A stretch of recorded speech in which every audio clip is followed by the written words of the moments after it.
pencher vers moi son oreille, et je le chanterai toute ma vie.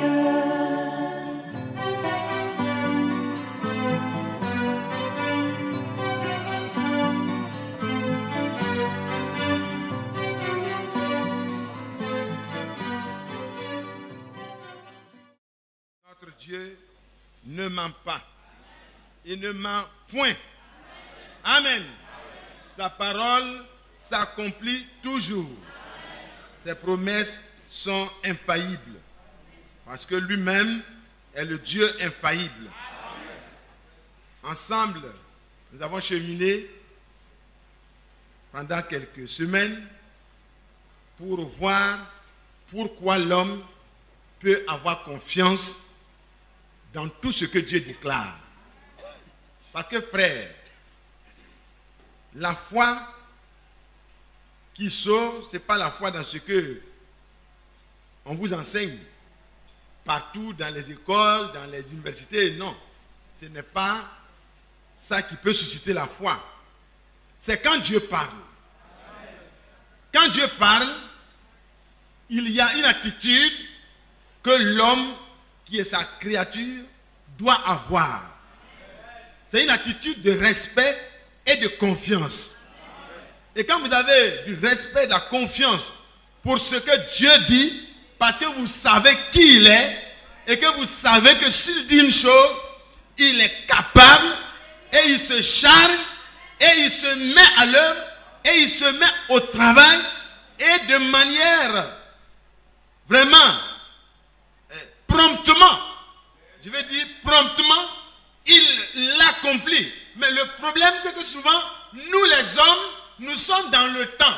Et nous sommes limités par le temps. Alors que Dieu, pour lui, un jour est comme 1000 ans.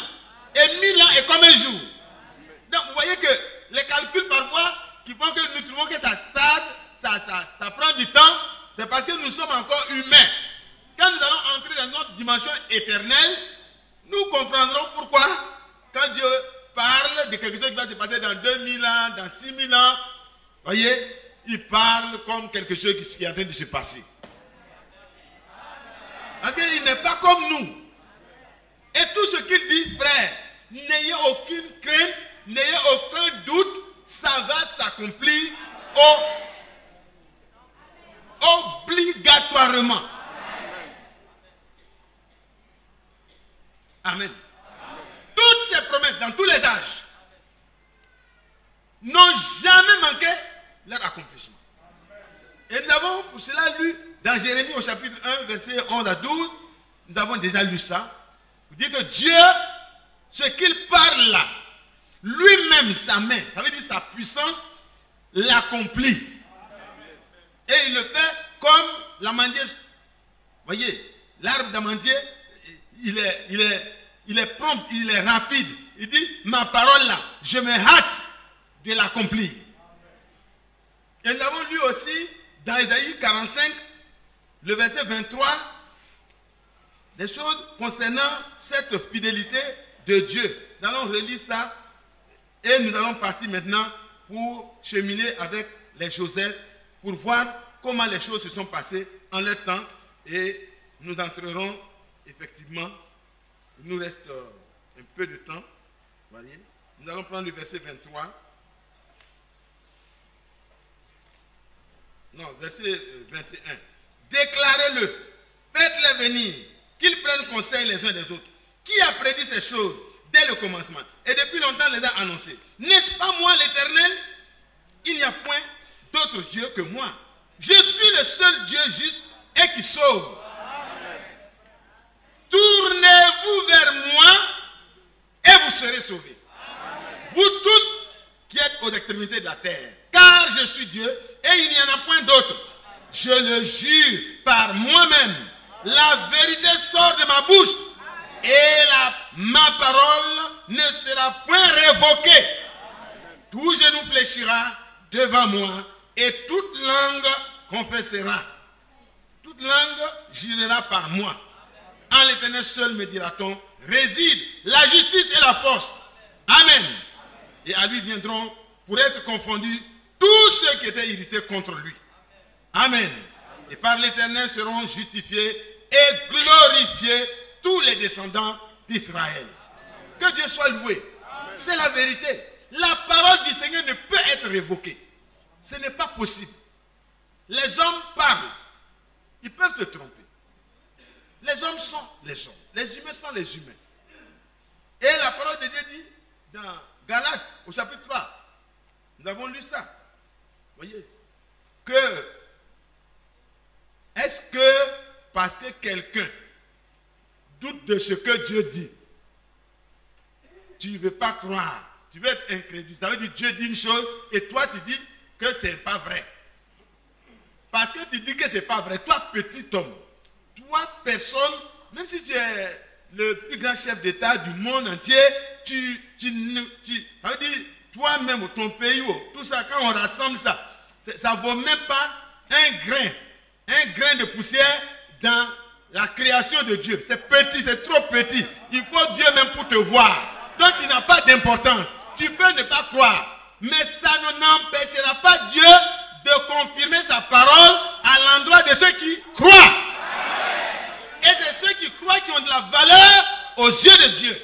Et il dit, ils ont du prix à mes yeux. Même leur mort. Alléluia.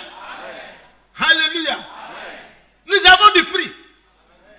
Parce que quand nous croyons Dieu, nous entrons dans une dimension éternelle.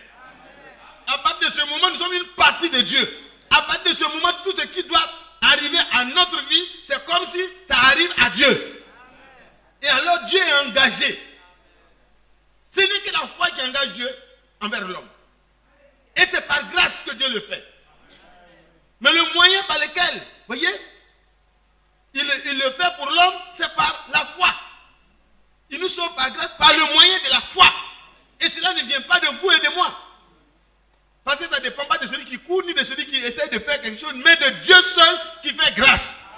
Mais il fait grâce parce qu'il connaît les dispositions du cœur de chacun. C'est pourquoi ceux qu'il a d'avance connus, il les a aussi prédestinés. Ce n'est pas par favoritisme, parce que Dieu ne fait pas de favoritisme. Mais en toute nation, comme il connaissait à l'avance chacun de nous, il pouvait écrire nos noms sans se tromper dans le livre de vie de l'agneau. Dites Amen. Ce n'est pas n'importe qui. C'est ceux qu'il a connus d'avance comme lui appartenant et reviendront un jour par la parole qui va les appeler. Et ceux qu'il a prédestinés, il les a aussi appelés. Et dans chaque âge, Dieu a appelé ceux qui lui appartiennent. Et quand il parle, ce n'est pas tout le monde qui comprend le langage de la même manière. Ce qu'il parle là, c'est une folie pour d'autres. C'est vraiment quelque chose un scandale. Une folie pour les païens, un scandale pour les juifs, etc. Je crois quelque chose comme ça. Et alors, l'homme, il essaie de raisonner en face de ce que Dieu décide. Mais ton raisonnement ne change rien.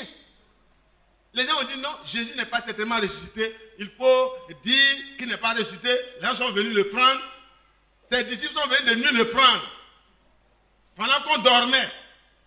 Un mensonge clair. C'est vraiment que tout homme soit reconnu pour menteur. Ils sont allés, ils ont menti nationalement. Un mensonge national. Mais est-ce que ça peut changer quelque chose? Les disciples savaient. Et puis ils disent, nous savons.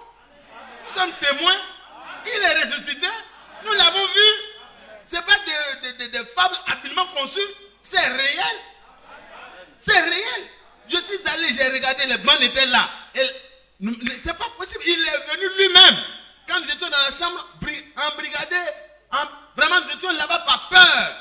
Parce que les gens ont dit que tous ceux qui vont parler de cette résurrection-là, on va les mettre à mort. Alors c'était une menace qui était grave. Ils ont mis ça à exécution plus tard.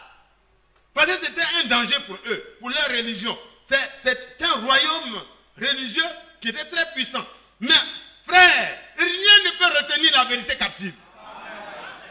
La vérité, c'est la parole de Dieu. Et personne ne peut embrigader la parole de Dieu pour la retenir dans la captivité d'une manière ou d'une autre. Les royaumes puissants se sont élevés et ont atteint leur apogée. Mais la parole de Dieu n'atteindra jamais son apogée. Alléluia. Elle est la vraie puissance par qui tout a été fait. Et c'est par corps de chair pour venir nous racheter. Alors frère, tu dois croire à chaque chose que Dieu dit, parce que pour toi, il n'y a pas un autre qui pourra venir te sauver. Alléluia. Alléluia. Alléluia. C'est la vérité. Dieu ne ment pas. Sa parole sera accomplie. Toujours accomplie. Il ne ment point. Il dit, ouais, il n'est pas ressuscité. C'est les disciples qui sont venus le prendre. Et puis, bon, le jour où Pierre a parlé, le jour de la Pentecôte, eux-mêmes, ils entendent les disciples en train de parler, et qui sont galiléens, et tous, ils parlent dans les langues de près de 19, 17 ou combien de nations. Des nations dans lesquelles les Juifs sont là, et qui sont venus pour adorer là. Ils sont venus et chacun les entendait parler dans leur propre langue. Il dit, mais ça c'est quoi? On pensait qu'ils sont ivres. Mais quelqu'un qui est ivre, est-ce qu'il peut dire des choses, des merveilles de Dieu dans une langue inconnue? Ça doit être un miracle divin. Et Pierre leur explique que c'est la promesse qui avait été faite à vos pères. Alléluia! Alléluia! Dieu se charge lui-même d'accomplir chaque chose qui concerne le salut de ses enfants. Et c'était merveilleux. Et alors, beaucoup ont changé d'avis. Et beaucoup ont demandé, mais qu'est-ce qu'on doit faire donc pour être sauvé? Et là aussi, le chemin a été tracé. Un chemin qu'on ne peut pas changer. Au fil des temps, les gens qui ont essayé de changer la parole de Dieu sont sortis du décor. C'est ça qu'on appelle secte. Ça veut dire qu'ils se séparent de la parole de Dieu pour aller faire autre chose.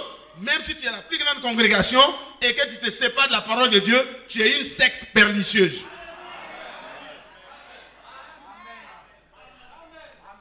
Donc c'est que c'est pas, il va dire que non, il n'est pas avec nous. Non. Il n'est pas dans la parole, il n'est pas avec la parole. Et celui qui n'est pas avec la parole de Dieu, il est en train de gaspiller son temps, de gaspiller sa vie. J'ai dit, celui qui ne regroupe pas avec moi, il disperse. Ils ont essayé d'envoyer une autre nouvelle. Et puis, contradictoirement à ce qu'ils disent, le jour où Pierre et Jean entraient dans la porte, ils voient un paralytique qu'ils ont vu depuis des années, des décennies. Il était là. Tout le monde lui a donné l'argent. Les grands sacrificateurs se sont succédés. Le monsieur est là. Voilà. Vous dites que Jésus n'est pas ressuscité. Il va montrer. Alléluia. Et puis, ceux en qui le Seigneur prolongeait ses jours sur la terre. Alléluia. Oh, nous sommes un peuple spécial. Si vous comprenez ça, frères et sœurs, beaucoup de choses seront réglées déjà. Dieu va passer à l'action supérieure. Rapidement. Parce que c'est ça qu'il attend. Que les enfants de Dieu cessent de marcher comme des humains inutiles, des humains ordinaires. Nous sommes des humains extraordinaires. Nous sommes des humains extraordinaires. C'est clair. Vous êtes des Ivoiriens extraordinaires. Des Allemands extraordinaires. Des Burkinabés extraordinaires. En fait, finalement, à cause de l'extraordinaire, nous ne sommes même plus attachés aux valeurs des petits coins où on est né. Alléluia. Parce que notre vie est extraordinaire. Et Pierre et Jean rentrent, et puis ils voient le monsieur, et le Saint-Esprit, voyez, comme le Seigneur pouvait le dire, le Fils ne fait rien de lui-même. Il ne fait que ce qu'il va faire au Père. Et tout ce que le Père voit et le montre au Fils, il le fait aussi. Et alors, voyez, ces hommes, vous comprenez, ils avaient une communication intérieure avec Dieu. Il y avait une vie. La vie même de Dieu était en eux. Et au fur et à mesure qu'ils avançaient, la puissance de Dieu avait la liberté de s'exprimer. Au point que quand vous arrivez devant, dans Acte 5, vous voyez que même l'ombre de Pierre suffisait pour guérir ceux qui étaient prédestinés. Ceux qui devaient recevoir la bénédiction de Dieu n'avaient plus besoin de faire beaucoup d'efforts. L'homme seulement suffisait. Mais ce jour-là, c'était au moment où Dieu était en train de montrer vraiment qu'il était dans ces hommes-là. Ils arrivent, ils regardent l'homme et Dieu leur montre qu'il a la foi, il est prêt maintenant. Alléluia. Il est prêt. Et il lui dit, regarde-nous droit dans les yeux. Il regarde, s'attendant à recevoir un peu d'argent pour pouvoir vraiment faire la popote de la maison. C'est vrai, si vous n'avez pas de moyens, frère, il faut demander. Amen. On ne peut pas vous dire que vous péchez quand vous demandez à votre frère de vous donner quelque chose pour manger. Ça n'a pas commencé avec nous. Et Jésus parle de l'aumône. Donc ça parle de ça. Mais vous voyez que Dieu a mieux pour nous. Il a mieux pour nous comme ce paralytique qui était assis, qui demandait. Ça n'a jamais changé sa condition. Mais un jour, la visitation de Dieu va changer sa condition. Moi, je crois que c'est de ça que nous avons besoin. Nous avons besoin d'une visitation réelle dans notre âme. Pour qu'il y ait la foi qui permette que nous puissions nous emparer des forteresses de l'adversaire, faire tomber ça et prendre possession de ce qui a été promis pour nous. Alléluia. Il était assis. Mais au fur et à mesure, pendant le ministère de Jésus, il a dû écouter. Il dit, il y a quelque chose qui se passe. Les gens disent que l'homme là, il n'est pas ressuscité. Mais moi, vraiment, ça m'étonne. Parce que quand les gens racontent là, ça n'entrait pas en lui. Hein. Je me dis, parce que vous voyez, si vous ne pouvez pas croire ce que Dieu fait, vous ne pouvez pas avoir la foi pour être sauvé. Ce n'est pas possible. Et le pauvre, il était assis. Et puis les gens disent, regarde-nous droit. Il pense recevoir de l'argent et il dit, nous n'avons ni argent. Là déjà, vous voyez, c'est un peu le désespoir. Mais le désespoir va se transformer. Alléluia. Parce qu'il y a mieux que ça. Ce n'est pas l'or et l'argent qui vont te faire changer de condition. Mais c'est la puissance de Dieu. Paul dit, nous ne sommes pas venus à vous avec une supériorité de langage ou alors des discours persuasifs de la sagesse humaine, la philosophie humaine, des fables habilement conçues, mais nous sommes venus avec une démonstration d'Esprit Saint et de puissance. C'est ce que Dieu veut faire dans ces derniers temps. Mais il veut le faire au travers des rachetés. Au travers de chacun de vous et moi. Et pour que nous puissions être dans ces conditions, Dieu nous amène à comprendre que toute sa parole ne peut être révoquée. Chaque parole de Dieu trouvera son accomplissement. Maintenant, pour les incrédules, ils auront leur jugement.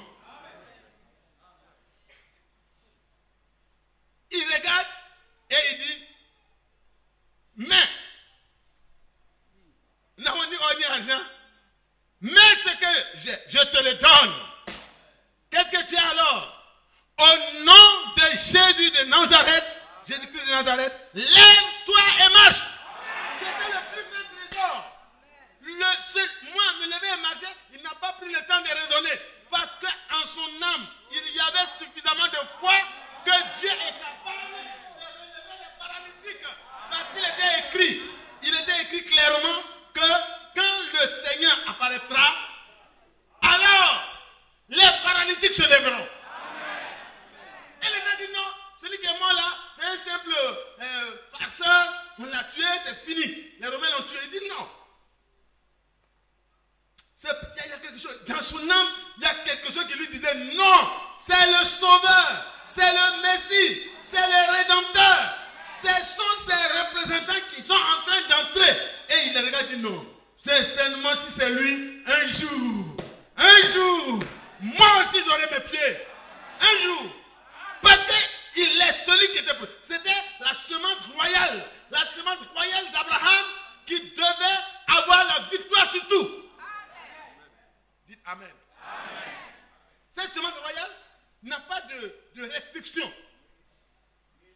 C'est Dieu lui-même dans un corps de chair. Amen.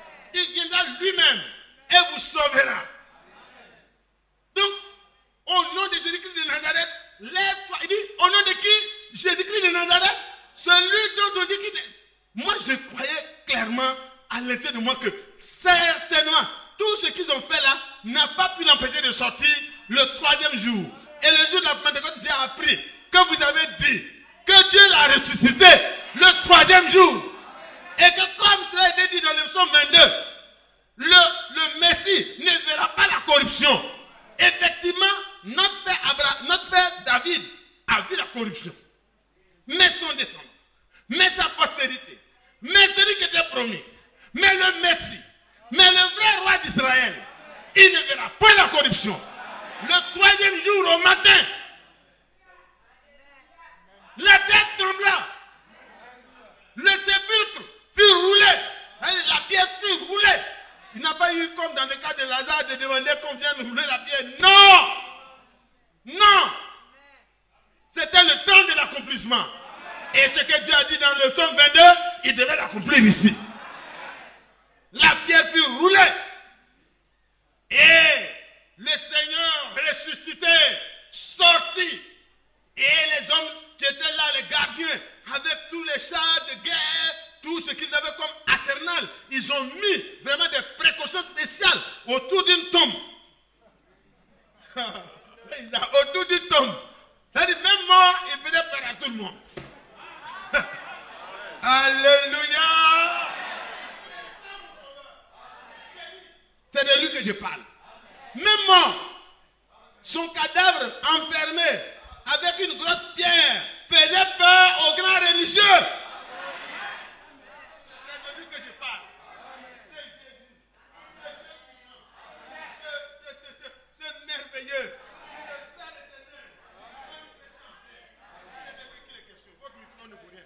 Changez-le. Gloire à Dieu. Donc je reste ici. Et puis, quand il a dit au nom de Jésus-Christ de Nazareth, ses oreilles étaient tendues. Au nom de qui? Jésus-Christ de Nazareth. Donc c'est fini. Parce que je croyais qu'en lui, les paralytiques retrouveront leurs pieds. Et sa foi dans le nom de Jésus-Christ lui redonna ses pieds. Et quand les hommes ont commencé à penser qu'il y avait vraiment des hommes très pieux qui étaient là et qui méritaient vraiment qu'on fasse très attention, c'est de ces hommes. Oh, que Dieu vous bénisse. J'ai dit que ça ne vaut rien. Ça vaut quelque chose. C'est les piles qui ne sont pas bonnes. Excusez-moi beaucoup. Alléluia. Que Dieu vous bénisse. Alléluia. Vous voyez, nous devons nous respecter. Il faut tout pour que nous ayons la sonorisation. On n'a pas dit que le micro ne vaut rien. Pardonnez-moi. Alors, on continue. Gloire à Dieu. Quand il a dit ça, le monsieur, vous savez ce qui a fait la différence? Il y avait beaucoup de Jésus a dit, il y avait beaucoup de veuves en Israël. Mais Dieu a envoyé son prophète et sa parole vers une veuve dans une nation païenne.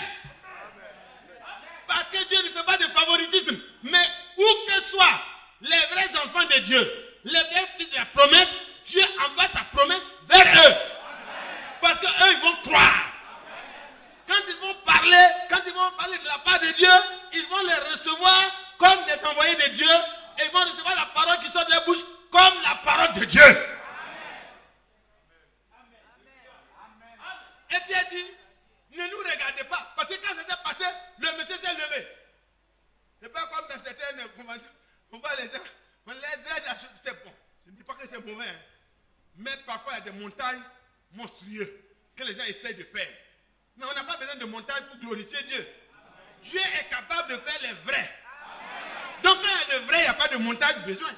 On n'a pas besoin de faire quelque chose pour glorifier Dieu. Frère Isaac, est-ce que nous avons besoin de montrer que tu es fort en faisant du théâtre? Non, on n'a pas besoin de théâtre. On a besoin de Dieu même agissant.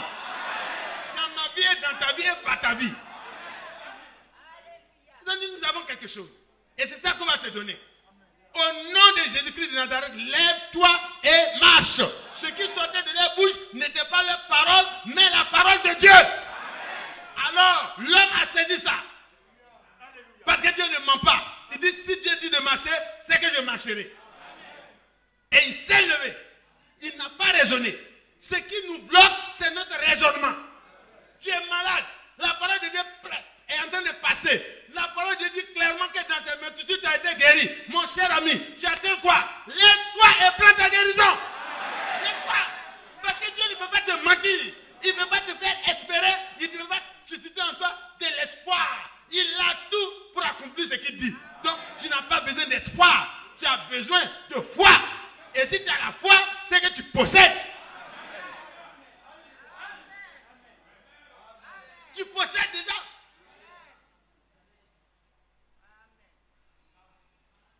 Parce que tout ce que vous demanderez avec foi, selon sa volonté, croyez que vous l'avez reçu et vous le verrez s'accomplir. Et dans 1 Jean, il dit clairement que si nous demandons quelque chose selon sa volonté, nous savons qu'il nous écoute.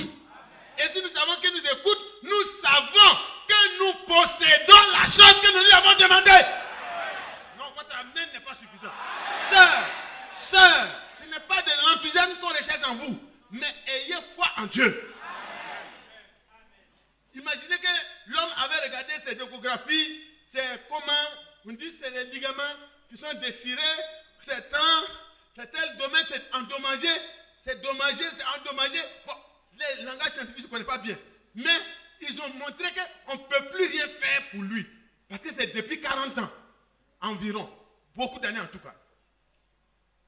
Si le monsieur regardait ça, ça veut dire c'est 5 sens naturels.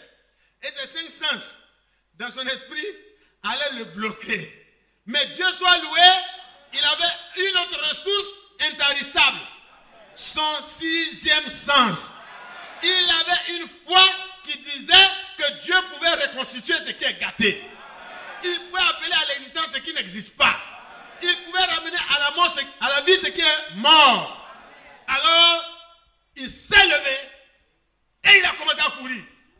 Les gens veulent les rattraper, on ne peut pas rattraper un tel type. Les diacres ont voulu l'attraper, attrapez-le.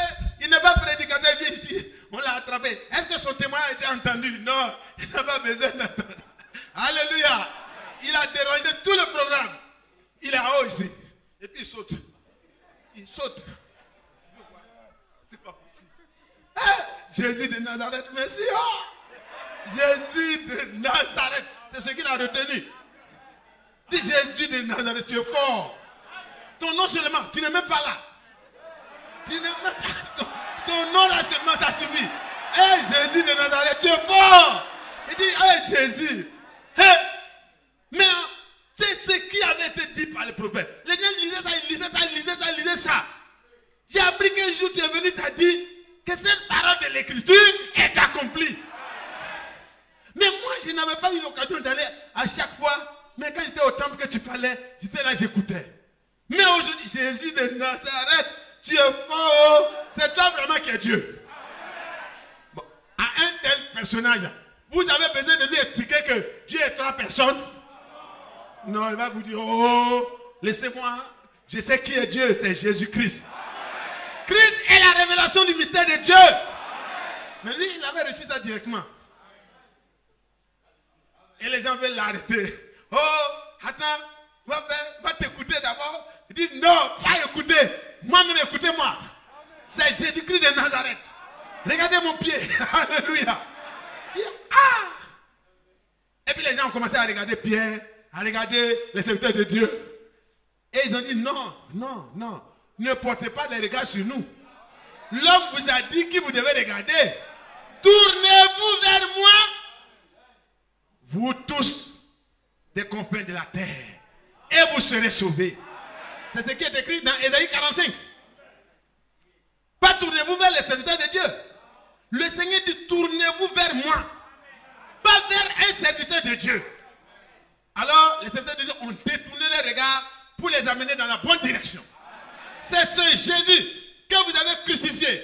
Pilate était d'avis de le libérer parce qu'on ne trouvait en lui aucune culpabilité. Est-ce qu'on peut trouver une culpabilité dans le juste? Le juste. Il est le juste. Le seul juste qui sauve. Nous avons lu ça. Il est le seul Dieu juste qui sauve. Parce qu'il fallait qu'il soit juste pour pouvoir sauver. Si lui-même avait ses problèmes à régler, il ne pouvait pas régler tes problèmes. Oh, c'est merveilleux. Et ce jour-là, les gens ont commencé à regarder et il leur a dit, c'est ce Jésus de Nazareth que vous avez été d'avis avec vos chefs religieux pour qu'il soit livré aux Romains pour être crucifié. C'est vrai. Vous avez agi par ignorance. Parce que si vous aviez connu qui était le roi de gloire, vous ne l'auriez jamais crucifié. Vous auriez compris que c'est lui qui vient pour vous sauver. Mais vous n'avez pas agi vraiment en connaissance de cause. Vous avez agi ainsi que vos chefs par ignorance. Mais Dieu a d'avance ainsi accompli ce qu'il avait d'avance prédit par ses prophètes. Que son Christ s'ouvrirait et que ressuscité le troisième jour d'être les morts, la résurrection et le pardon des péchés seraient prêchés en son nom. Amen. Et il dit, repentez-vous donc et convertissez-vous pour que des temps de rafraîchissement vous soient donnés. Parce que c'est le moment où Dieu veut vous visiter. Ce que votre ignorance vous a amené à faire, Dieu ne tient pas compte de ça. Acte 17, verset 30. Il ne tient pas compte des temps d'ignorance mais il annonce à tous les hommes, partout où ils soient, qu'ils aient à se repentir. Repentir de quoi? Du fait qu'ils raisonnent devant la parole de Dieu. On ne raisonne pas quand Dieu parle. Quand Dieu parle, il a parlé. Il ne nous demande pas la permission pour parler. C'est nous qui devons lui demander la permission avant de parler. Et alors c'était terminé. Les hommes, ce jour-là, il y a eu beaucoup de milliers d'hommes qui se sont donnés au Seigneur. Par ce miracle, ils ont compris que le Seigneur est vraiment ressuscité. Les rumeurs sur les disciples l'ont enlevé ont été damnés. Alléluia. C'est vrai que ça continue à courir jusqu'à nos jours par ceux qui veulent être perdus. Bon, pas ceux qui veulent être perdus, mais pas ceux qui sont perdus. Parce que ceux qui répandent les fausses nouvelles ne sont pas dans le bon côté. Ils ont continué, malgré les preuves de la résurrection, ils ont continué à croire que quelqu'un est venu. Ils ont fait vraiment un hold-up sur son corps. Est-ce que c'est vrai? C'est pas vrai. La preuve est que le ressuscité est apparu vivant à plusieurs reprises. Maintenant, par les œuvres qui accompagnent les serviteurs de Dieu, ça prouvait que Jésus était vraiment ressuscité. Mais comme ils ne voulaient pas croire, ils avaient toutes les raisons d'avoir des fables habilement conçues. C'est le fait qu'on a volé son corps là, qui était une fable habilement conçue. Les religieux ont habillé ça comme ça. Ils disent, même si le roi veut vous tuer, nous on va parler en votre faveur et puis vous serez libérés. Ils leur ont donné beaucoup d'argent. Ah, la corruption n'a pas commencé maintenant. Les raquettes n'ont pas commencé ici. C'est un esprit. Et il n'y a rien de nouveau sous le ciel. Ce que vous voyez maintenant, ça a déjà existé dans le temps passé. Le frère Branham disait que les femmes qui pensent que le rouge à lèvres c'est une découverte nouvelle, et puis ils pensent que c'est vraiment les industries cosmétiques ont fait des découvertes pour qu'on soit belle.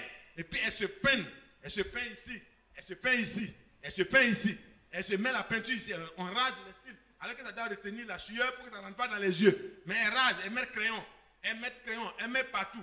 Et ça n'a pas existé maintenant. Ça a existé depuis longtemps. Depuis longtemps. Même Isabelle était mieux fardée que les femmes d'aujourd'hui. Elle avait la meilleure caisse à phare. Les crayons de toutes les couleurs, de toutes les valeurs. Si on fait des recherches et qu'on retrouve ça quelque part en bas de la terre, loin, loin, loin là-bas, vous allez voir que c'est le meilleur produit pour se détruire. Donc aujourd'hui, quand on vous dit jeter les faux cheveux, on dit non, frère, est-ce que c'est écrit? Bon, c'est pas écrit, continue. Maintenant, est-ce que Dieu t'a pas donné des vrais cheveux? Ça au moins c'est écrit. Maintenant, c'est que tu t'en as ramassé là. C'est écrit où que tu dois ramasser ça?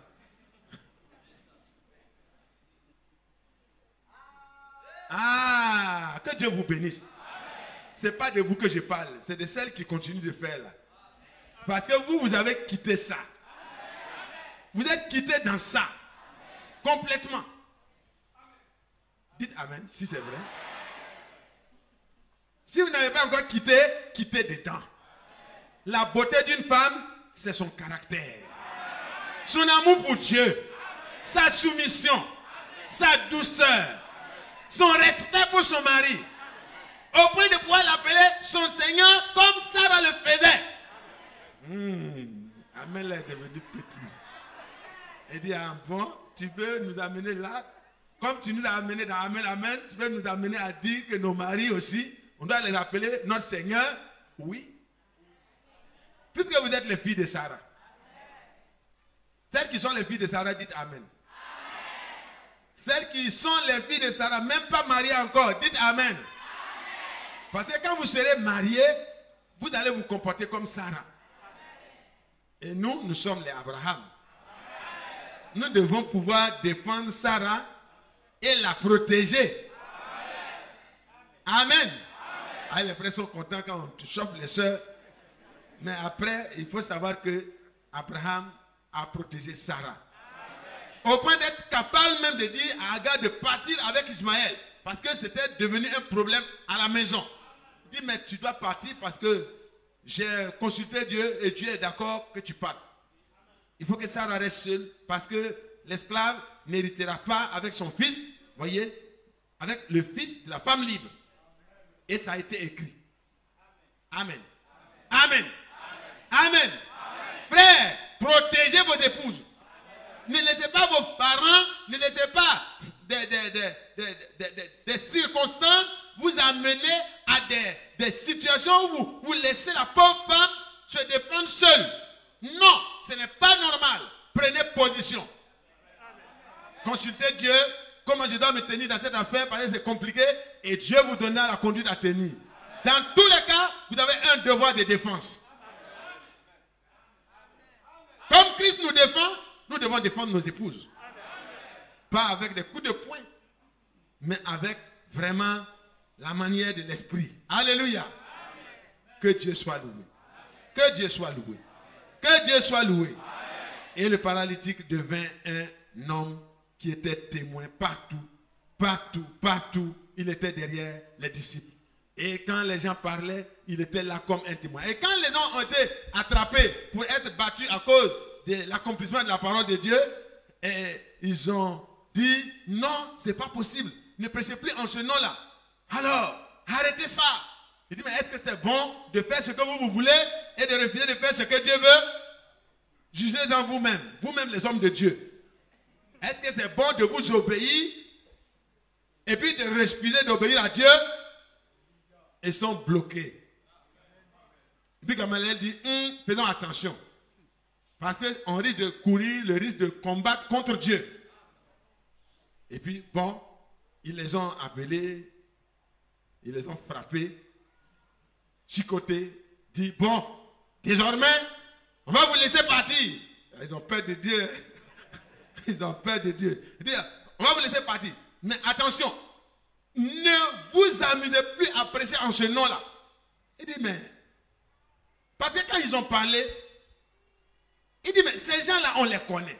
Ils ne sont pas allés à l'école théologique. Ils ne sont pas allés au pied de Gamaliel. Ils ne sont pas allés au pied des temps de Nicodème et autres, les grands docteurs de ce temps. Mais ils sont sortis, ils étaient derrière cet homme-là. On les reconnaissait toujours, tous les jours, ils étaient derrière ce Jésus-là. Maintenant, ce qu'ils ont fait là est notoire. Et le peuple est témoin. Et le paralytique qu'ils ont libéré de l'esclavage, de la paralysie, est là. C'est une preuve. On ne peut pas nier ce qu'ils ont fait. Donc c'est compliqué. Bon, on va les frapper seulement. Et puis on va leur dire de ne plus faire. Est-ce que vous pouvez arrêter une flamme et une maison enflammée en un temps de feu? En un temps de vent, le vent soufflait fort. La puissance de Dieu soufflait fort. Et le feu montait. Le feu montait. Le feu montait. Au point que dans Actes au chapitre 5, voyez, l'ombre de Pierre suffisait seulement. Parce que la flamme était tellement montée. La flamme était tellement montée que l'ombre de Pierre suffisait déjà pour guérir tous les malades de toutes sortes. Dites Amen. Moi je crois. Je crois que dans cette maison de Dieu, je crois que dans chaque racheté, Dieu va accomplir une œuvre merveilleuse en cette fin des temps. Et ça commence d'abord par la foi dans tout ce que Dieu déclare. Que Dieu vous bénisse. Que Dieu vous bénisse. Que Dieu vous bénisse. Naissance d'Isaac, miracle. Amen. Dieu a parlé. Il est revenu dans Genèse 18. Il a confirmé. Quand Sarah était un peu étonnée de comment c'est maintenant que ça va s'accomplir, elle ne doutait pas. Mais elle était étonnée. C'était compliqué. Au moment où j'ai 89 ans, mon mari a 99 ans. Près de 100 ans. Mais comment ça va se faire? Dieu dit, y a-t-il rien d'impossible? Y a-t-il quelque chose qui soit trop difficile pour l'Éternel? Ça a réglé tout. Il dit non, certainement il n'y en a pas. S'il n'y en a pas, c'est que tu auras un enfant. Certainement. Alléluia. C'était terminé. C'était terminé. Sa foi a été renforcée. Sa foi n'était pas à l'ombre. Hein? Ce n'était pas une foi dans l'ombre, c'était une vraie foi. Mais Dieu a soufflé sur les petits poussières qui se sont déposées sur la braise. Alléluia. Et la braise est réapparue. Et puis au chapitre 21, Dieu entre en scène et puis Isaac vient à la naissance. Genèse 21, Dieu se souvient de sa promesse et accomplit envers Sarah ce qu'il avait promis. Et naquit Isaac. D'Isaac, par la grâce de Dieu et par la même puissance, alléluia, alléluia, Dieu donna à Isaac une femme du nom de Rebecca. Rebecca n'était pas une fille comme les filles de son pays. Elle était une fille particulière. Elle avait un comportement particulier. Elle avait un caractère particulier. Elle était hospitalière même à l'égard des étrangers. Des gens qu'elle ne connaissait pas. Elle sort, elle porte sa cruche pour aller prendre de l'eau pour ses parents. Elle voit un étranger avec beaucoup de chameaux, beaucoup de personnes qui viennent lui demander: je te prie, jeune fille, donne-moi un peu d'eau à boire. Et l'étranger, c'est Eliezer de Damas, qui était le serviteur le plus fidèle et le plus vieux de la maison d'Abraham. Abraham lui avait fait jurer d'aller chercher une fille fidèle dans la maison de son père. Une interpellation pour les frères: ne vous mariez pas en dehors de la foi. Frère, vous qui partez prendre les filles pour venir les convertir, est-ce que c'est vous qui convertissez ou bien c'est Dieu qui convertit? Est-ce que Dieu t'a dit qu'il va la convertir? Ce n'est pas la peinture qu'on passe dessus pour dire qu'elle est dans le message qui est la conversion. Hein? Plus tard, tu découvriras. Et ça sera à tes dépens. Non. Abraham n'avait pas besoin d'un enfant, d'une fille mondaine qu'on va fabriquer, essayer de mettre la peinture religieuse sur elle. Il voulait une fille authentiquement qui vient de chez lui. Alors, son serviteur fait une prière. Si la fille répond de cette manière-là, alors je saurai que c'est celle que tu me donnes pour ton serviteur Isaac, parce que c'est l'enfant de la promesse. Elle ne doit pas se marier n'importe quoi. Et vous aussi, frères et sœurs, nous sommes les enfants de la promesse pour notre temps. Amen. Dites Amen. Amen. Dites Amen. Amen. Et sœurs, vous êtes les filles de la promesse pour notre temps. Amen. Votre Amen est trop faible. Amen.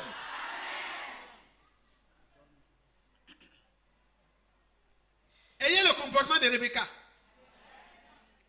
N'allez pas faire des défilés de mode pour vous faire voir. Non, allez au puits. Allez travailler. Faites du travail pour vos parents. Si vous êtes à l'école, étudiez. Ne vous occupez pas des parents, ne vous occupez pas des professeurs, ni des défilés qui se font pour vous prendre en captivité. Refusez cela. Dites non, je suis une fille de Sarah. Je suis destiné à Christ. Je ne peux pas me prostituer avec ce monde. Je refuse. Si j'ai été autrefois dans la prostitution, le jour où Jésus m'a rencontré, il m'a purifié, il m'a justifié, il m'a libéré. Je ne suis plus esclave du sexe. Femme comme homme. Si tu es encore esclave, le jour de ta libération, c'est aujourd'hui. Christ est apparu pour que les œuvres du diable soient détruites. C'est lui qui devait écraser la tête du serpent. Et il a fait à Golgotha. Tu n'es plus esclave, tu es libre. Donc tu n'as pas besoin de faire des défilés. Reste caché, fais le travail de ta maman, de ton père. Dieu enverra au loin. Alléluia. Alors imaginez si la fille faisait des défilés dans son village. Pour se faire... mais celui qui devait venir de loin. Eliezer n'a pas regardé les danses. Eliezer voulait un caractère. Parce que l'esprit de Dieu qui était le Dieu d'Abraham le conduisait. Il a prié pour que cet esprit le conduise à faire le bon choix. Et quand il a arrivé qu'il a prié, à peine avait-il fini de prier que Dieu répond. Alléluia. Dieu répond à la prière du juste. Je suis d'accord avec Eliezer. C'était un travail très particulier. Et dans ce temps-là, Dieu, dans sa miséricorde, est en train de chercher une épouse fidèle pour son fils. Alléluia. Vous avez peur? Oui, une épouse fidèle.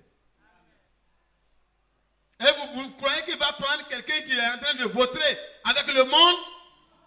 Si l'amour du monde est encore en vous, c'est que l'amour du Père n'est pas parfait en vous. Alors voilà Rebecca qui vient et puis elle a sa cruche. Elle vient, oh mon Dieu, tu es bon. Oh mon Dieu, tu es bon. Oh mon Dieu, tu es... Elle n'était pas pleine de soucis. Ah, je commence à devenir... je n'ai même pas encore de mari. Eh Seigneur, moi-même là j'ai fait quoi? Les autres se marient. Voilà la petite qui s'est présentée tout de suite, elle est déjà mariée. Et moi je suis assis ici. Eh Seigneur, eh Seigneur. Hein? Elle n'était pas en train de pleurnicher. Mon Dieu, tu es bon. Oh mon Dieu, tu es bon.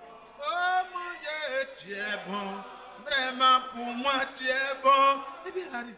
Il y a quelqu'un, un étranger qui est là. Jeune fille, je t'en prie. Est-ce que je peux avoir un peu d'eau à boire dans ta cruche? Il dit, mais oui, bien sûr. Mes parents m'ont appris qu'il faut être hospitalier. Il faut être respectueuse. Il faut même respecter même les gens qu'on ne connaît pas. Il n'y a pas de problème. Pour moi, il n'y a pas de problème. Mes parents, certainement, ils savent que moi, je ne suis pas une fille de mauvaise vie. Même si je tarde à venir, ils vont savoir que c'est pour une bonne cause. Alléluia. Si vos parents ont confiance en vous, si vous êtes en train de faire quelque chose qui convient dans la parole de Dieu, ils n'auront pas de crainte. Parce qu'ils ont confiance en vous. Vous n'avez pas pris l'habitude de les tromper. Arrêtez de tromper vos parents. Enfant ici, enfant par là, enfant ici, enfant par là. Et vous venez dans la maison de Dieu. Pour faire quoi?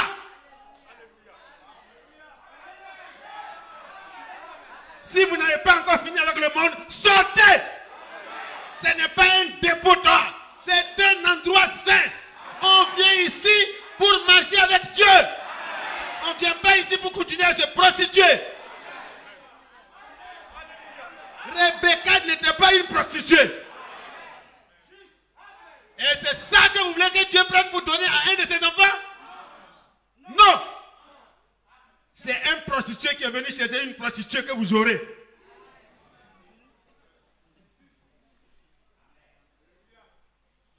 Vous pensez tromper Dieu? C'est vous-même que vous trompez. Elle chantait. Elle est arrivée. Quand on lui a demandé rapidement, elle a donné à boire. Elle dit, mais je vois que les chameaux aussi ont soif. Je donnerai à boire à tous les chameaux. Elle n'a même pas réfléchi à ce que ça coûte. Mais qu'est-ce que ça coûte de faire la volonté de Dieu? Ça coûte cher, mais c'est meilleur. Je ne sais pas combien de temps. Si c'est depuis 15 heures, mais certainement elle a dû puiser jusqu'à vers 21 heures. Ça a dû durer. Ses parents attendaient. Mais la fille là, elle n'a pas l'habitude. Quand elle sort, aussitôt elle est revenue. C'est une fille de bonne éducation. Mais c'est une fille qui accepte la bonne éducation.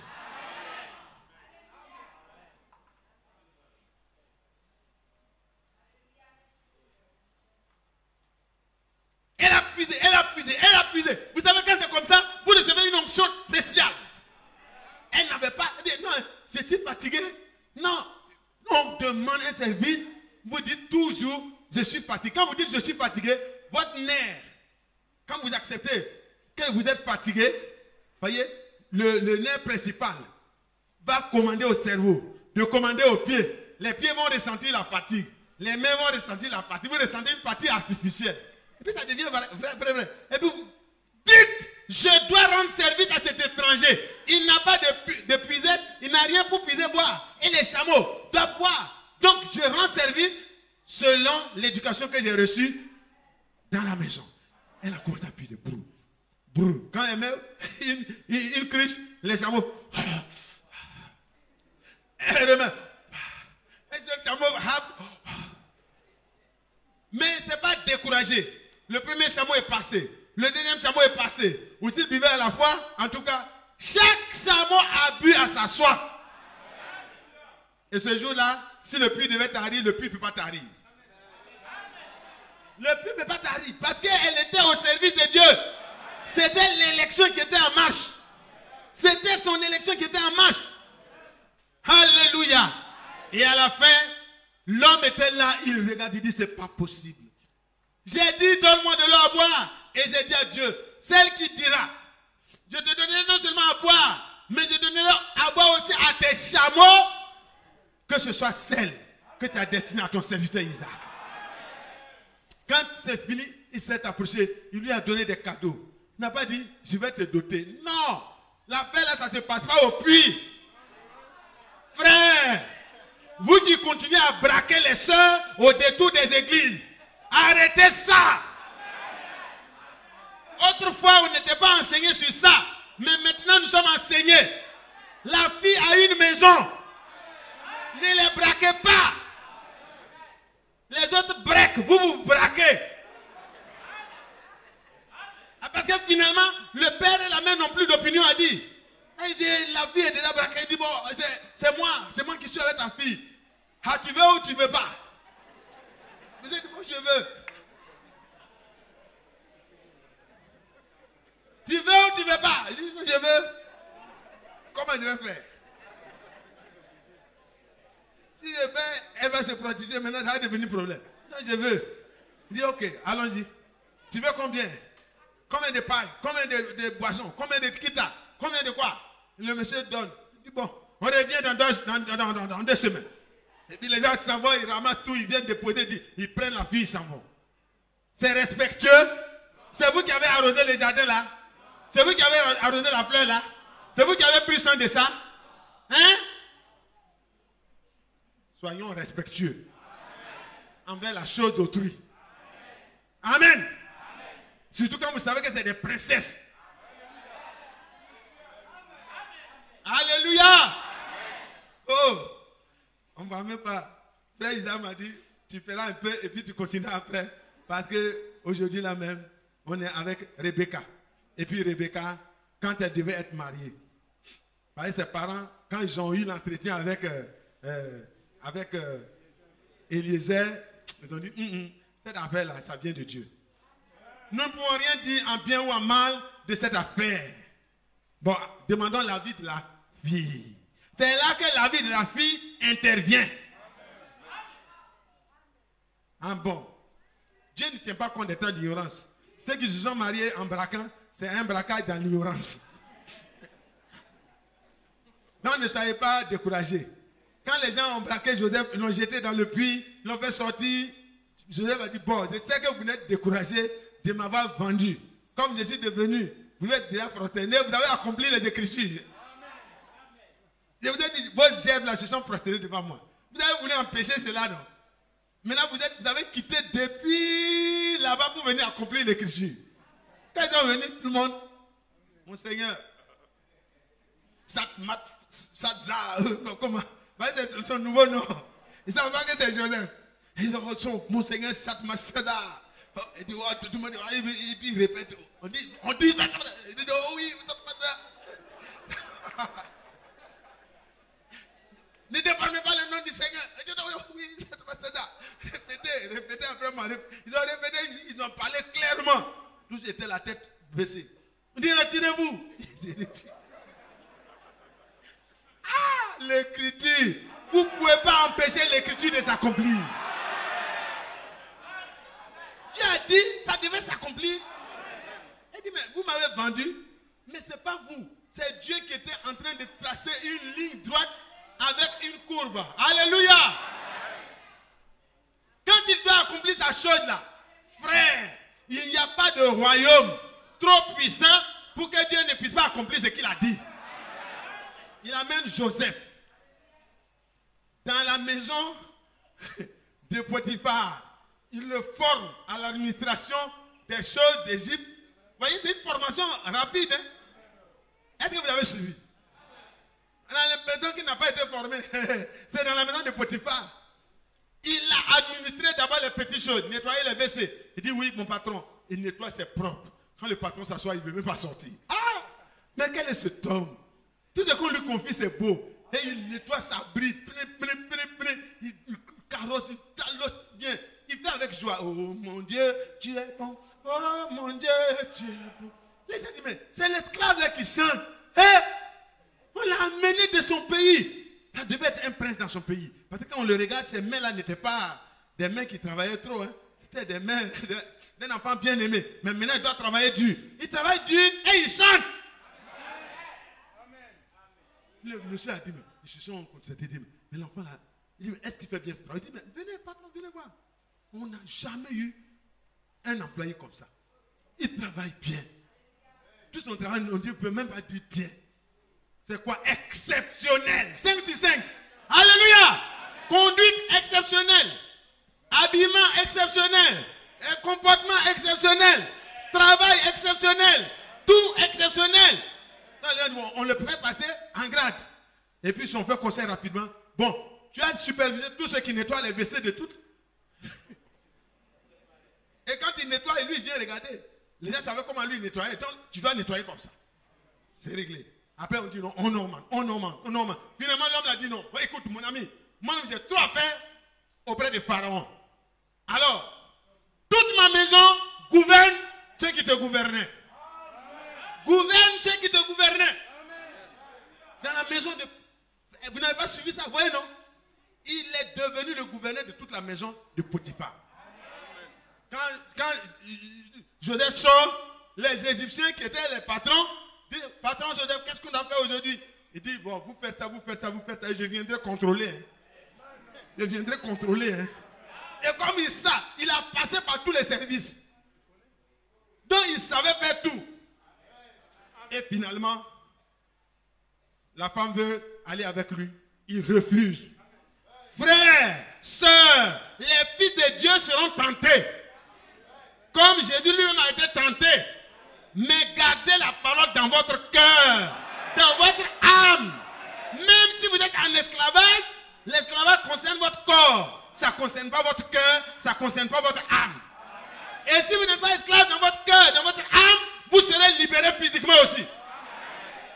Parce que le frère Franck pouvait dire, si vous avez obtenu effectivement l'expérience de la rédemption dans votre âme et dans votre esprit, votre corps aussi aura la rédemption. On ne peut pas chanter enlever quand on continue à se vautrer dans le péché. Tu seras enlevé où? Dieu va te mettre où? Dieu va te mettre où? Même s'il est amour, il va te mettre où?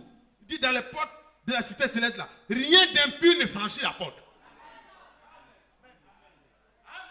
Mon cher ami, dans la religion tu peux te glisser. Mais dans le royaume de Dieu, tu ne peux pas te glisser. Tu peux te glisser, t'asseoir parmi les frères du message et continuer à vivre ta mauvaise vie. Mais dans le royaume de Dieu, tu seras démasqué. Couche avec moi. Il dit non, je ne peux pas coucher avec toi. Mon maître m'a donné la domination de toute sa maison, excepté toi, parce que tu lui appartiens. Tu es son trésor particulier. Je ne pécherai pas contre mon Dieu en étant si ingrat. Je ne le ferai pas, même au prix de ma vie. Il dit, mais tu verras. Demain, elle a fait son plan secret, plan B. Négociation, ça n'a pas marché. Plan B. Action, direct. Frère, si vous êtes décidé à ne pas pécher contre Dieu, même si le diable descend avec tous les démons, vous sortirez. Dites Amen. Vous sortirez vainqueur et victorieux. Parce qu'il a vaincu pour vous.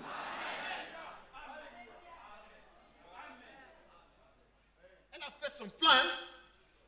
Et puis quand il est entré pour le service, il est entré pour contrôler certainement le travail qui a été fait. Elle dit, hop, elle a attrapé, je t'ai eu. Il s'est débarrassé de ses habits. Il a laissé même ce qu'il ne fallait pas laisser. Il a fui.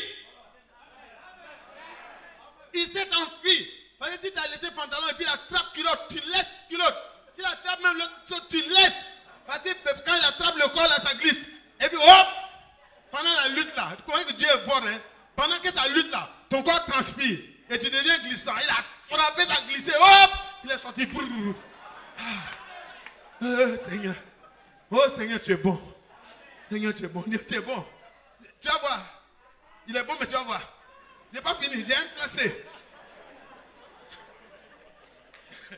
Placé, dit, voilà. Potiphar, ton esclave, tu dis toujours il est bon, il est bon, il est bon, il est bon. Là. Tu lui as donné toute la maison. Voilà comme il a eu toute la maison, c'est moi maintenant, il veut. Il est venu.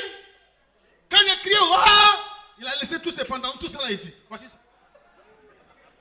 Qui est témoin? Personne. Dieu est témoin. Ah, ne dites pas personne. Le plus grand témoin était là.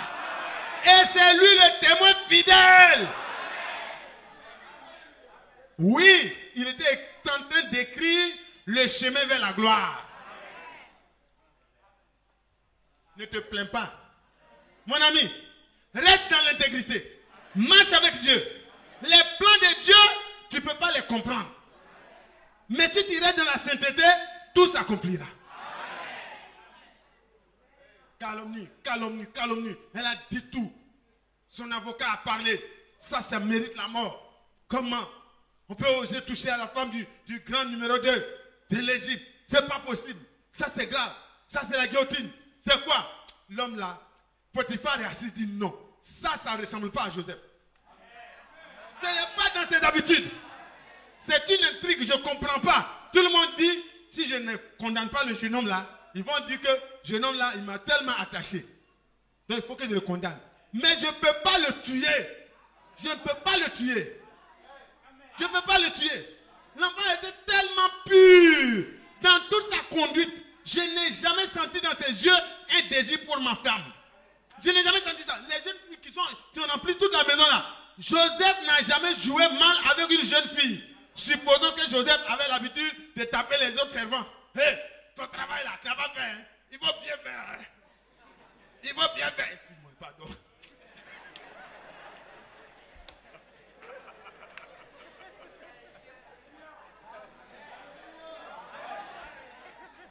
Alléluia. Vous qui avez l'habitude de tapoter les soeurs là. Quand on va vous accuser d'adultère, personne ne saura que c'est faux ou c'est vrai. Non, moi je me contente de taper. Frère, je ne suis pas dedans, on m'a menti sur moi, mon cher ami. Si tu as eu l'habitude de taper, c'est que mon cher ami, tu es capable de taper.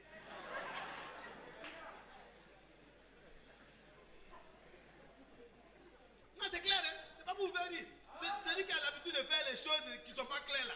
Au jour où on l'accuse d'avoir fait des choses graves, les gens sont un peu...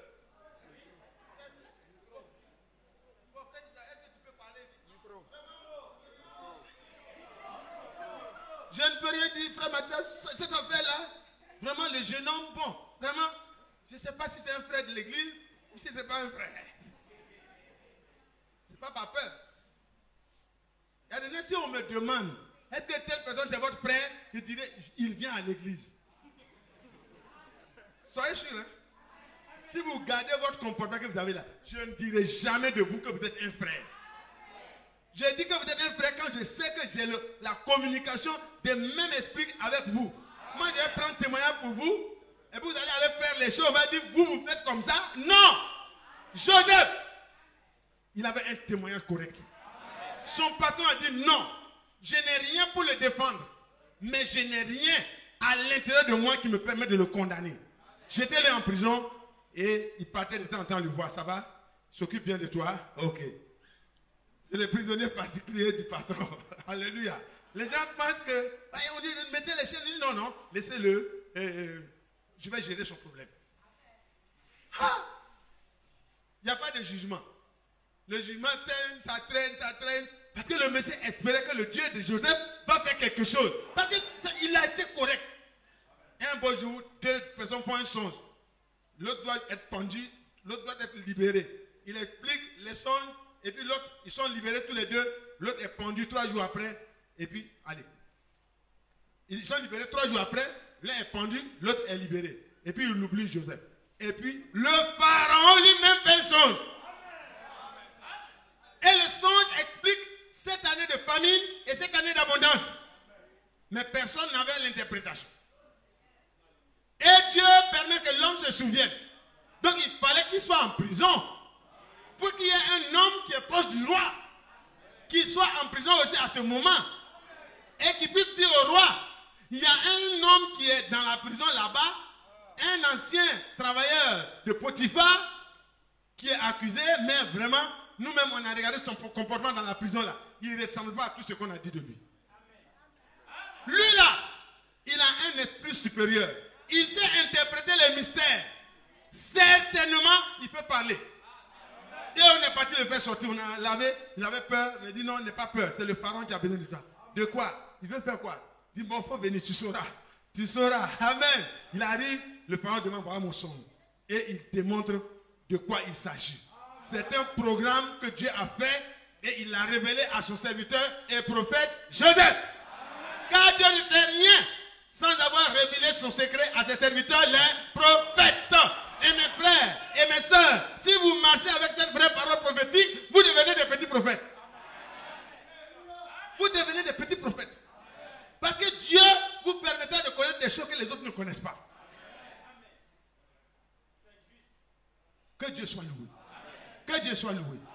Et puis, Dieu était en train de tracer le chemin. Joseph parvient au trône. Le deuxième trône après Pharaon. Il dit, mon trône est élevé au-dessus de toi. C'est ça seulement qui fera la différence. Sinon, tu tout l'Égypte. Personne ne lèvera le pied ou la main si ce n'est à ton ordre. Commande. Et il dit à tous ses serviteurs, mettez-vous à sa disposition.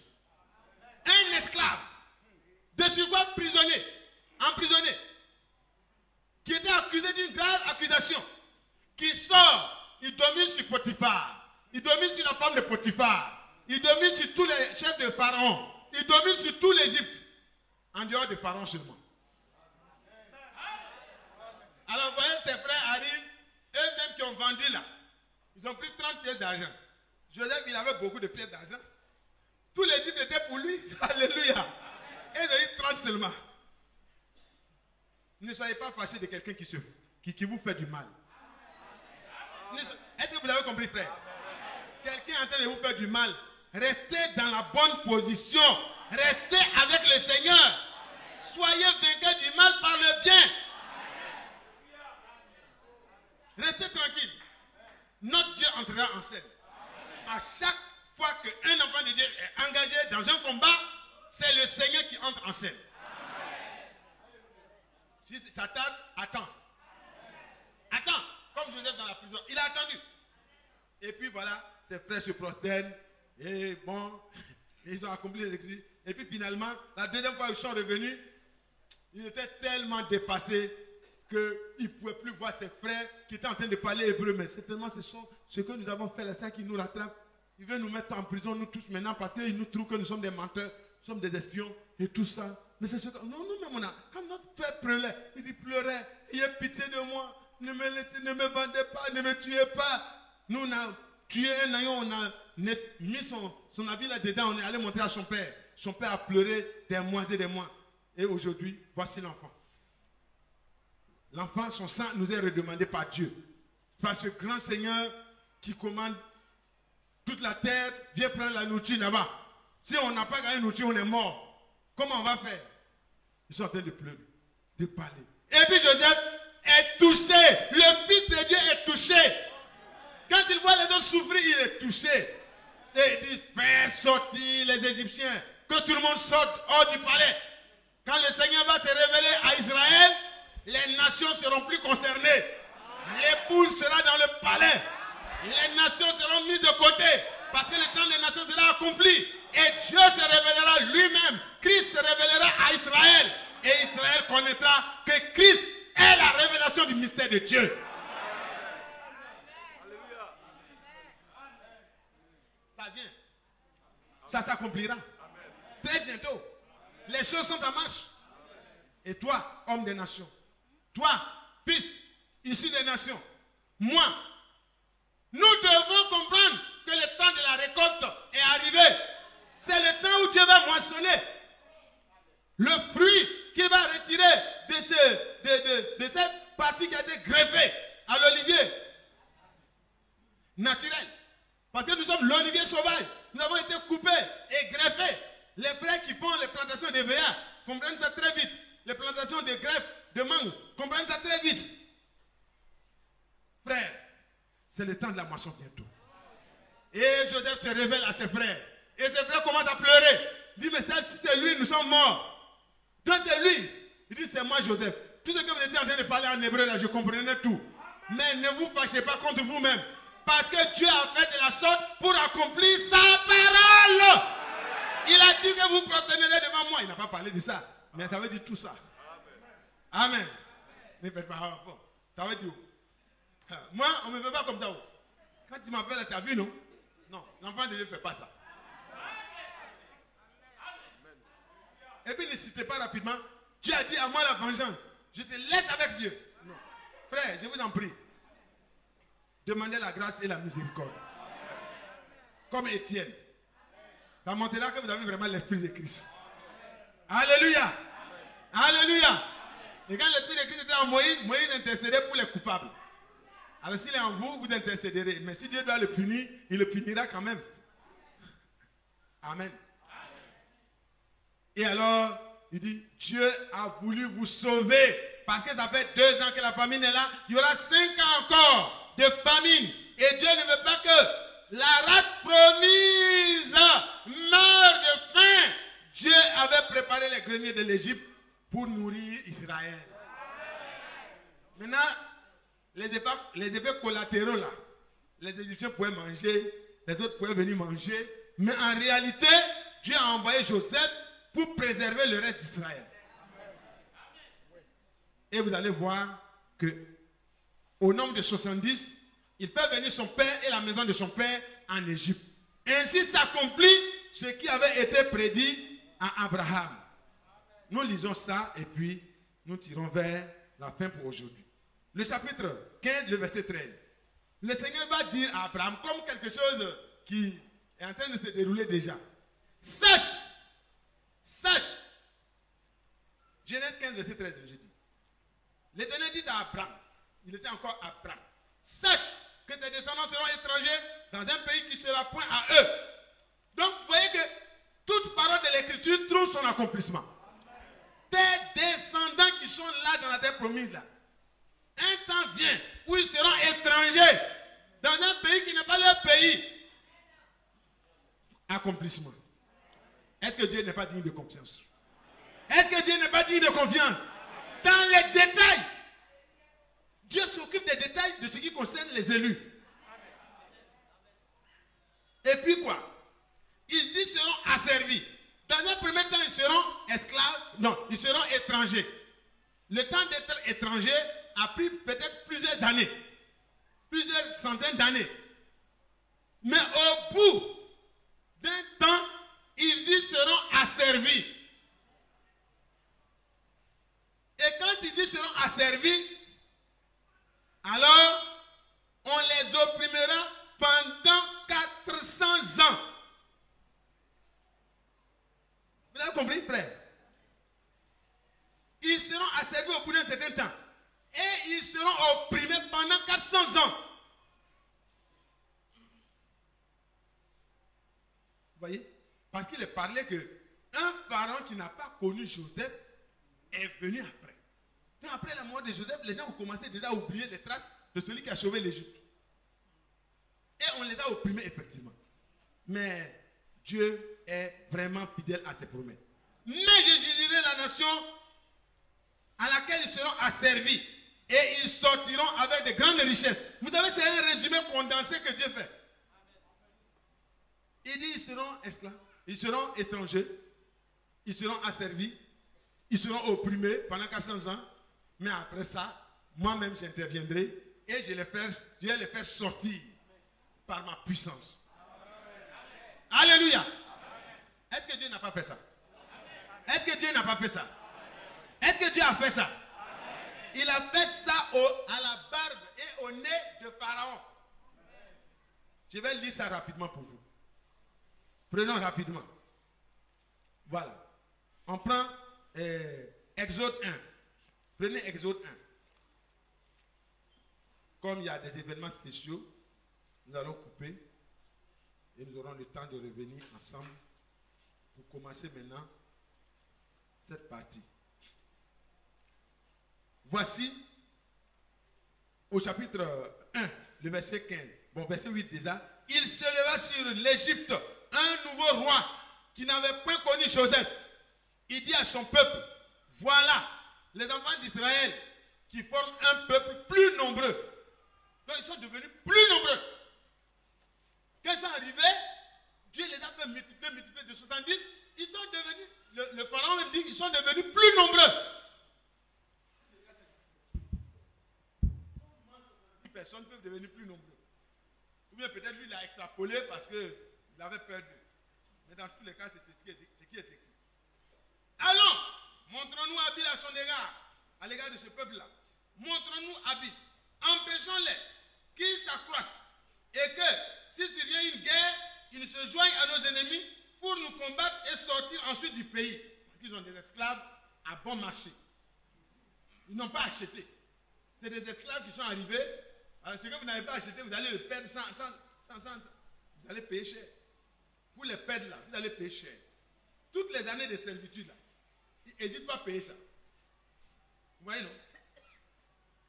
Et ils ont commencé à les faire souffrir. Alors les Égyptiens réduisirent les enfants d'Israël à une dure servitude, à de rudes travaux, en argile et en briques, et par tous les ouvrages des champs. Et c'était avec cruauté qu'il leur imposait toutes ces choses, ces charges. Ils ont commencé à les opprimer comme Dieu avait résumé. Quand on parle d'opprimer, ça veut dire opprimer.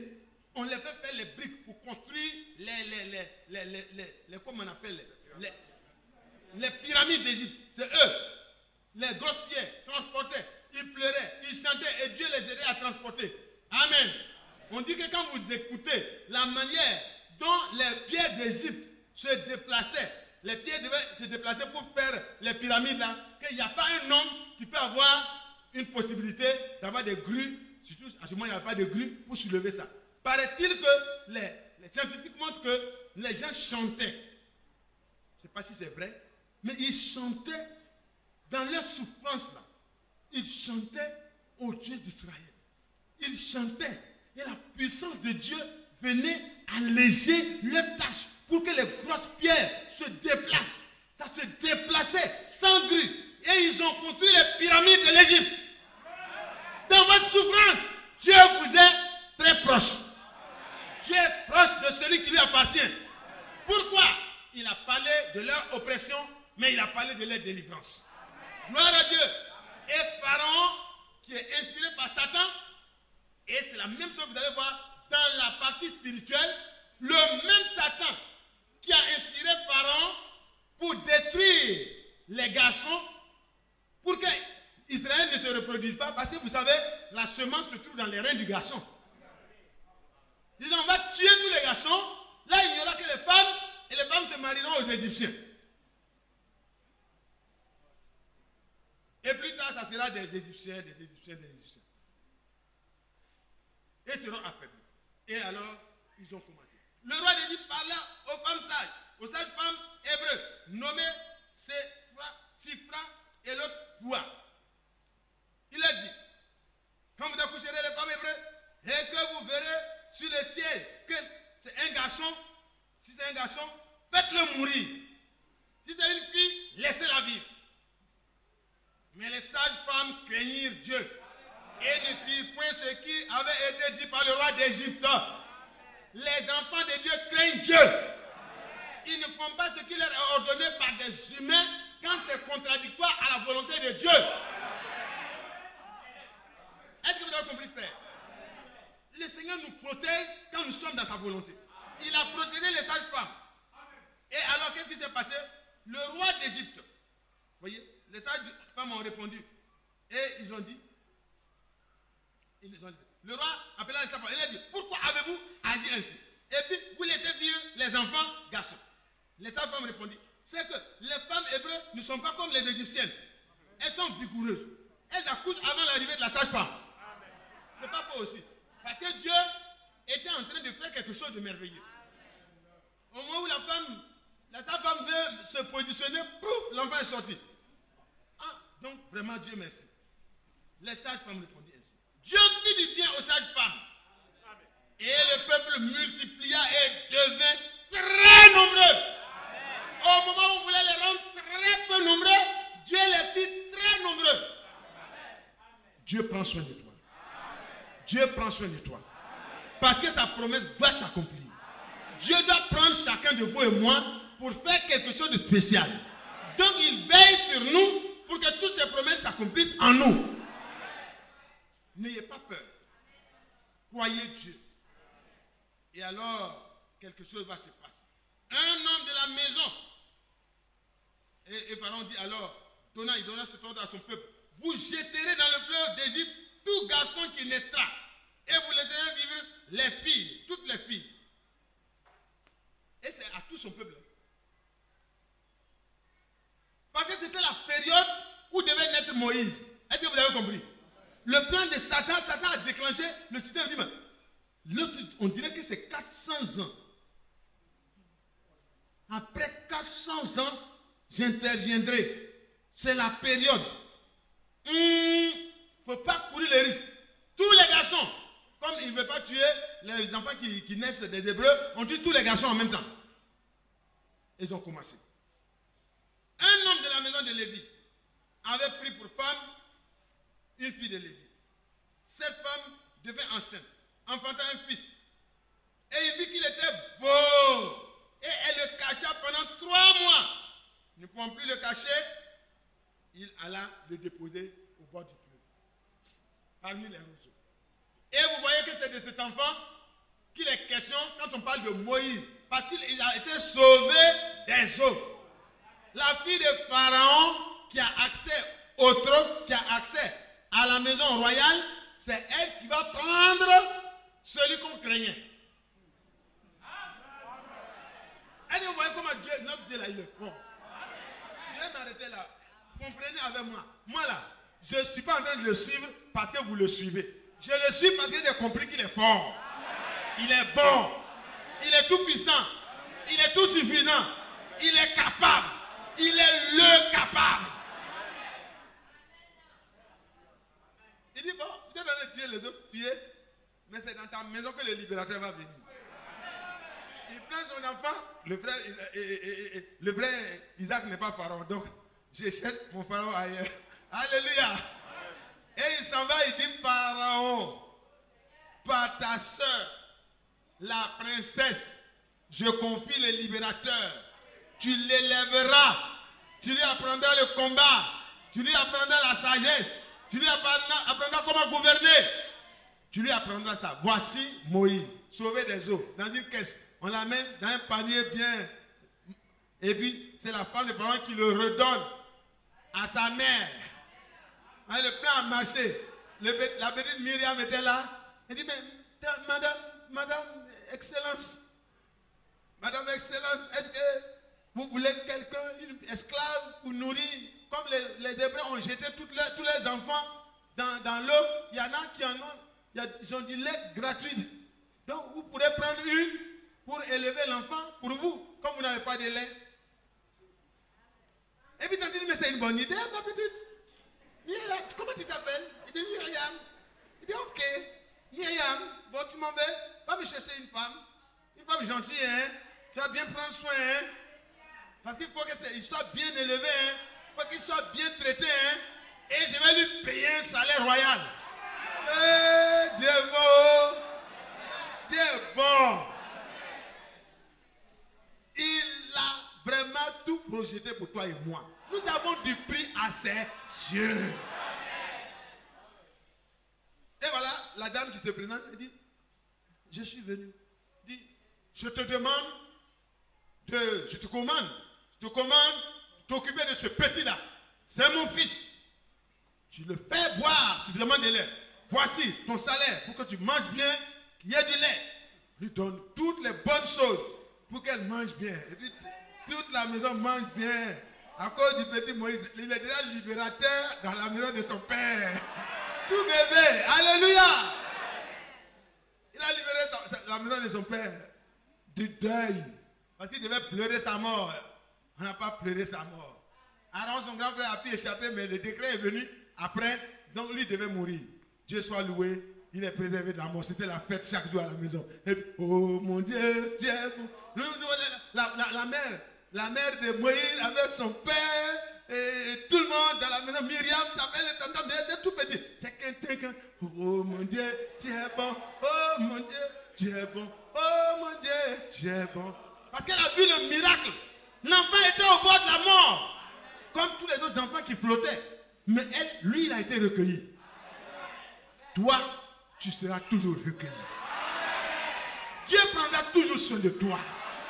Parce que s'il n'a pas épargné son propre fils, mais l'a livré pour que tu sois racheté, qu'est-ce qu'il va trouver plus important qu'il pourra te donner? Il te donnera tout avec Christ par grâce. C'est par grâce que nous sommes sauvés. Par le moyen de la foi. Cela ne vient pas de quelqu'un. Afin que personne ne se glorifie. Pharaon a joué contre lui-même. Et il formait et dit, ah, c'est l'enfant de ma grande soeur. Oh, c'est l'enfant en tout cas de la princesse. Et puis bon, l'enfant a commencé à grandir. Et puis le petit Pharaon grandissait. Le petit Moïse grandissait. Les deux plans parallèles. Alléluia. Et puis Dieu dit, Moïse, ce n'est pas pour le trône de l'Égypte que je te destine. Il y a meilleur que cela. Il y a des rues pavées d'or. Un jour,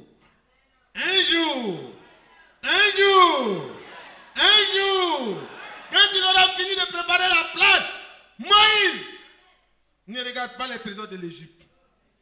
C'est des trésors misérables en comparaison de la gloire à venir. Ne regarde pas la gloire de l'Égypte. C'est une gloire qui va passer à un autre royaume. Mais il y a un royaume qui viendra un jour. Ce royaume ne passera pas sous la domination d'un autre royaume. Alors, préfère la souffrance avec le peuple de Dieu que les richesses et les largesses de l'Égypte. Et il avait foi en Dieu. Ses parents l'ont élevé dans les voies de Dieu. Ils lui ont appris que le Dieu d'Abraham a promis qu'après 400 ans, il dit, mais nous sommes dans la 400e année. Moïse, vois-tu, nous n'avons pas eu peur nous n'avons pas voulu te tuer, nous t'avons gardé malgré la loi. Et à 3 mois, tu pleures beaucoup. Waouh, waouh, ça va créer des problèmes. On l'envoie là-bas, Dieu va s'occuper de lui. Ils l'ont envoyé. Amen. Et Dieu a envoyé le protecteur de la maison de Pharaon. Et Moïse grandit. Il grandit. Et il a voulu employer les moyens humains pour accomplir la libération. Dieu lui montre qu'on ne libère pas son peuple avec des moyens humains. C'est avec les moyens divins. Amen. Alléluia. Amen. Il échoue dans la première tentative de libération. Il était un vaillant soldat, le puissant conquérant. Il partait partout et tout le peuple était dominé. Quand il s'en va, il ramène les captifs. Il va ici, il ramène les captifs. Il va ici, il ramène les captifs. Le petit Pharaon a commencé à être jaloux. Mais Moïse grandissait, pas pour prendre ton trône. Ton trône est trop petit. Dis pas amen. Moi, je ne cherche pas le petit trône de la terre là. Est-ce que vous avez compris? Nous avons été prédestinés à quelque chose de plus haut. Mais si en attendant, Dieu élève 1 ou 2 ou 3 parmi nous, nous nous réjouissons avec eux. Parce qu'ils auront cette élévation et ils seront élevés encore avec Christ. Vous avez compris? Soyons heureux. Soyons heureux. Il n'a pas pu empêcher le premier libérateur de naître. Et quand dans Matthieu 1, le libérateur promis, le vrai, devait naître, il a commencé la même chose. Mais ça n'a pas marché. La prochaine fois, nous lirons. Nous avancerons. Nous comprendrons ensemble comment la libération est intervenue selon ce que Dieu avait promis. Et quand la libération est intervenue, je prendrai un jour pour ça, peut-être Dieu voulant. Et maintenant, nous entrerons, parce que Dieu ne libère pas les enfants de Dieu pour se promener. Il les libère de l'esclavage pour les faire entrer dans les promesses. Vous voyez comment c'est beau? Il vous libère. Et vous et moi, en Christ, à partir d'aujourd'hui, nous sommes libérés. Libérés. Répétez-moi, libérés. Libérés. Affranchis. Complètement affranchis. Totalement affranchis. Alléluia. Colossiens 2, verset 14. Il a effacé l'acte dont les ordonnances nous condamnaient et qui subsistait contre nous. Et il a éliminé en le clouant à la croix. Le péché a été vaincu. Il a dépouillé les dominations, les autorités et les a livrées publiquement en spectacle, en triomphant d'elle par la croix. On reviendra sur ça. Par Moïse, il a vaincu tous les Juifs avec un seul bateau. Par Christ et par la croix, il a vaincu Satan avec tous ses pouvoirs, ses dominations, ses autorités. Satan en tête et toutes ses armées en second. Il les a complètement laminés. Et c'est pour qui? C'est pour moi. C'est pour moi. C'est pourquoi je peux dire à Satan, je ne suis pas d'accord pour me soumettre à tes ordres. Je suis prêt à me soumettre à Christ, mon libérateur. Sortez de toute forme d'esclavage. Revenez à la liberté. La vraie liberté, c'est de marcher en Christ.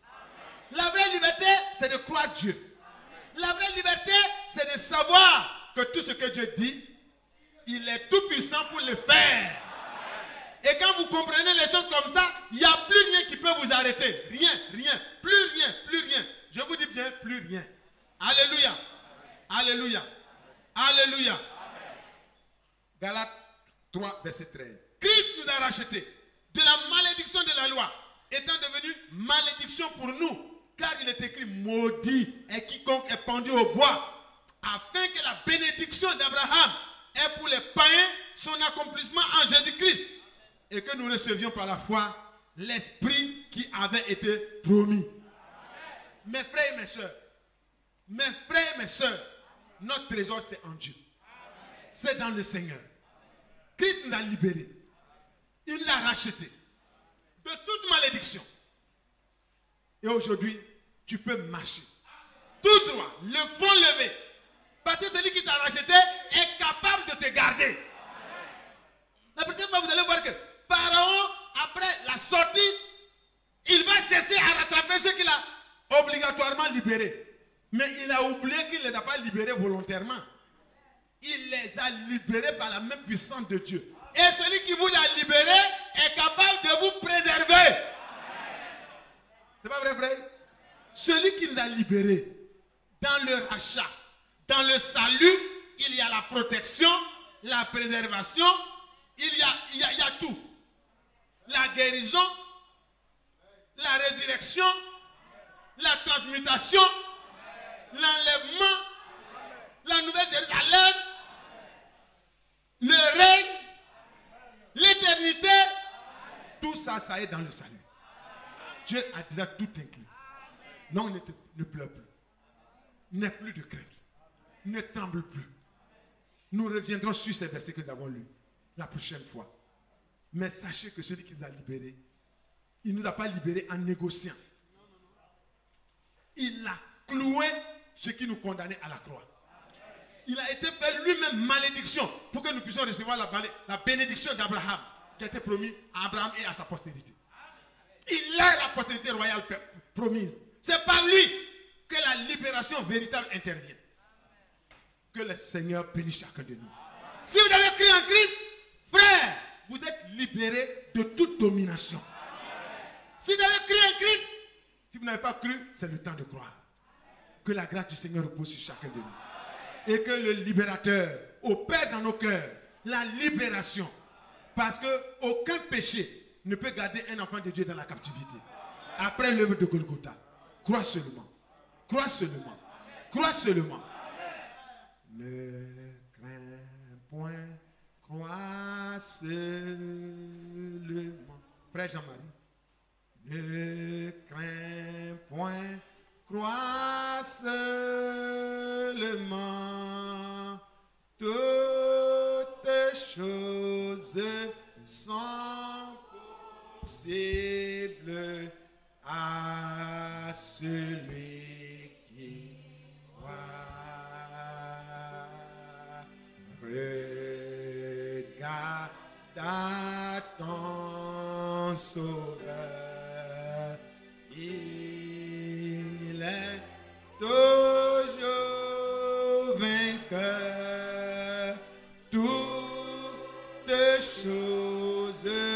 sont possibles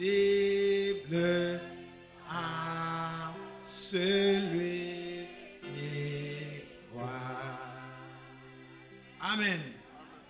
Le frère va prendre le relais pour chanter un cantique et nous allons nous lever ensemble pour prier. Après quoi, je laisserai la place au frère Isaac.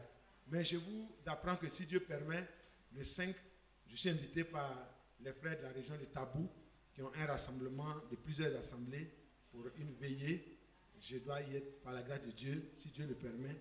Et je vais rester à San Pedro pour me reposer juste quelques jours. Et je vais attendre le mariage du frère Jérôme. Je suis invité. Et donc, je ferai le culte du mariage et peut-être le dimanche avec eux, le 13 et le 14. Après quoi, je rentrerai pour qu'on prépare ensemble la convention. Que la grâce de Dieu repose sur vous. Pensez à moi dans vos prières pour que je sois utile aux saints. Et que je ne crie pas comme ça. Je ne sais pas parler, je ne sais pas prêcher, mais que Dieu m'aide. Vous voyez, nous ne sommes pas les bons prédicateurs, mais on crie. Que Dieu nous aide. Prenez ce qui est bon pour vous et avancez avec. Ce qui est sûr, c'est que ayez confiance.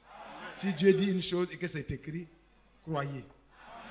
Comme cet Américain qui a dit, il a dit, mais tu dis que tu crois tout ce que la Bible dit. Tu crois tout ce que Dieu dit, oui, je crois. Il dit, tu n'es pas lettré, c'est parce que tu n'es pas lettré que tu ne comprends pas que tout ce que Dieu dit n'est pas intellectuel. Il dit, oui, tout ce que Dieu dit est vrai. Je crois. Et puis, on lui demande, mais si Dieu te dit de traverser ce mur, est-ce que tu vas le faire? Il dit, oui, je vais le faire. Si Dieu me dit de passer par ce mur-là, je vais le faire.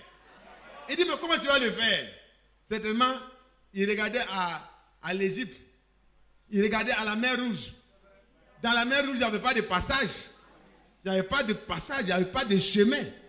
Dieu ouvre un chemin là où tout semble fermé. Et l'homme dit, si Dieu dit de passer par le mur, je fonce tout droit. Et au moment où je vais arriver au mur, Dieu va ouvrir une porte.